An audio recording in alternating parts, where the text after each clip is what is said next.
The pubs are definitely less popular than what they used to be. They're nowhere near as busy than what they were 10 years ago.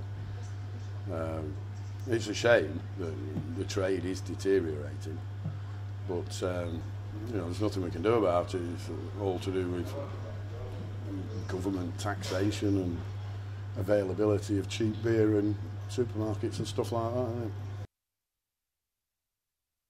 You know, it's got worse and worse. And the ordinary working class man hasn't got as much disposable income in the pocket anymore. And, you know, so it affects how much they can spend in the pub. You know, when my generation were young, or my dad's generation were young, you know, probably 70% of their earnings was spent in the pub when they got home. Nowadays, you know, you're probably lucky if it's 20% of the income.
Yeah, these are inline coolers, so the beer comes out of the barrels in the cellar, the kegs, through a pump, comes down these pipes into here.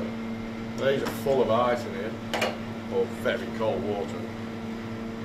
So it cools the beer in the pipe, goes through all the water, and goes back up through these what are called pythons, insulated tubes, to go all the way up to the bar. And there's water from here circulated inside the python as well to keep it cool inside the python. So the beer's nice and cold when it reaches you at the bar end. The busiest day, Friday or Saturdays are the busiest. Probably Saturdays, usually anyway. Because in this pub we get a bit of football trade as well. So. In this particular pub, we've only been here a couple of months, so about 3 months now. And it's primarily an entertainment pub this, at weekends, and bands and music and things like that. And the football when the local team's at home, you know. But it's, you know, traditionally years ago it will have been more of, you know, a locals drinking pub, whereas now you've got to put entertainment on or something to attract the people into the pub.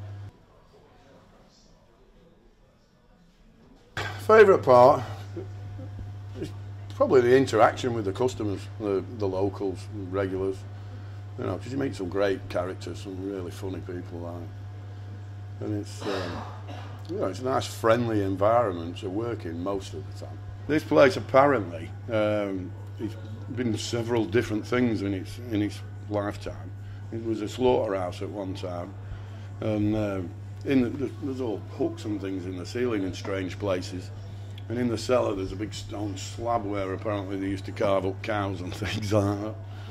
One thing that I don't like about the state of the industry is the way that breweries are allowed to let pubs deteriorate. You know, and some of these old pubs have got great buildings, you know, a lot of them are listed buildings, and they should be protected. You know, and the government should force the breweries to maintain them and restore them, instead of just letting them become ruins, you know, and they end up selling them off, converting them into flats or whatever. And I think it's a crime. And in 20 or 30 years' time, all these pubs will be gone, and it'll have a massive effect on the tourist industry and, you know, employment in this country. Because when you add up how many people in this country are employed by pubs, it's probably the biggest employer in the country, the pub industry. You know, plus it affects the tourist industry as well, because all these tourists come from America and Japan and wherever it is. You know, one of the first things you want to do is go to a traditional British pub and drink British ale. That's your bitch. Don't swear on camera. Hello, you come. You know, and then, you know, in 20 or 30 years, there's going to be no pub for them tourists to go to. It's true, isn't it?